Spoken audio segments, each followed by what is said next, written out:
Entre as atividades do setor primário está o extrativismo, que é a atividade mais antiga realizada pelo ser humano. Os primeiros homens que surgiram retiravam seu sustento da coleta de frutas e caça.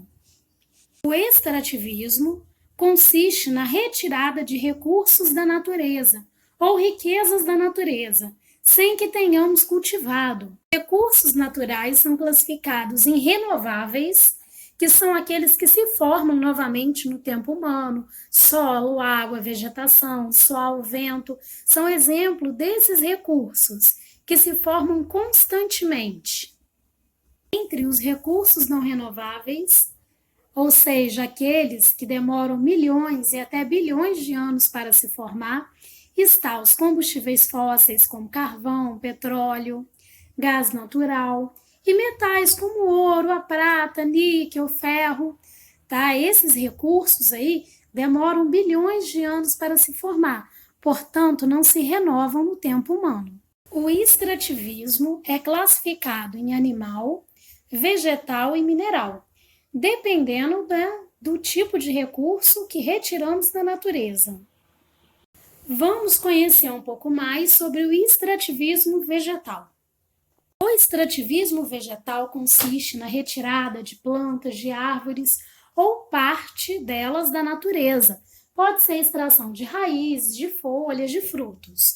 Assim, ele é classificado em madeireiro, que é a extração de troncos de árvores, e não madeireiro, que é a extração de folhas, de frutos, de plantas e árvores.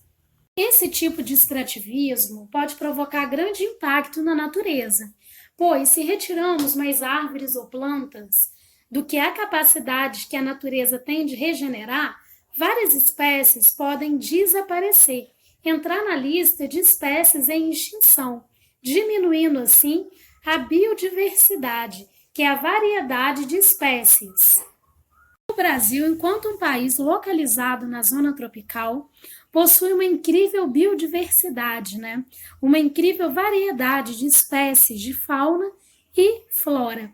Assim, há várias espécies de extrativismo vegetal em todas as regiões brasileiras, até mesmo na região sul, que está na zona temperada. Observem as espécies.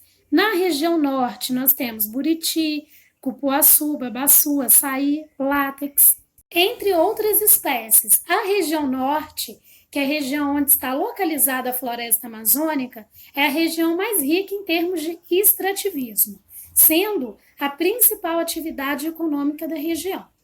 Na região nordeste se destaca o babaçu, a carnaúba, que são palmeiras, a piaçava da vassoura.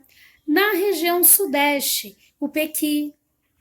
Na região sul, o pinheiro do Paranaó, araucária, que a madeira é muito utilizada, a erva mate, que tomamos o chá, o pinhão, arroz com pinhão é um prato muito famoso. Na região centro-oeste, o pequi, o baru, entre várias espécies também das chamadas frutas do cerrado, que são super famosas. Como eu falei anteriormente, o extrativismo ele pode provocar perda da biodiversidade e extinção de várias espécies.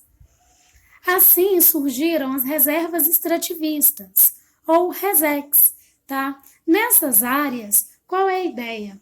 É extrair os recursos naturais, porém preservando, não ultrapassar a capacidade da natureza, extrair de forma sustentável. Em vermelho, nós temos aí as reservas extrativistas que já existem no nosso país e de verde, as reservas que estão em estudo para verificar a viabilidade de criação. A maioria das reservas estão localizadas em estados da região norte, onde está concentrada a floresta amazônica, que é a maior floresta do planeta e que apresenta a maior biodiversidade. A silvicultura aparece como uma opção para o extrativismo. Como eu falei anteriormente, pode haver uma enorme degradação ambiental provocada pelo extrativismo.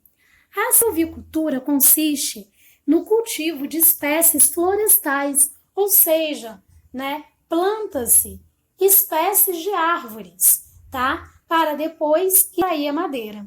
Nesse caso, são cultivadas espécies exóticas, que são aquelas que não são nativas do nosso Brasil, tá? Muito comum é a plantação de eucalipto, que é uma espécie típica da Austrália, para depois cortar a madeira e utilizar como carvão vegetal ou até mesmo para a produção de móveis. Assim, a silvicultura, ela poupa a extração de madeiras de biomas naturais, como a Amazônia, como a Araucária.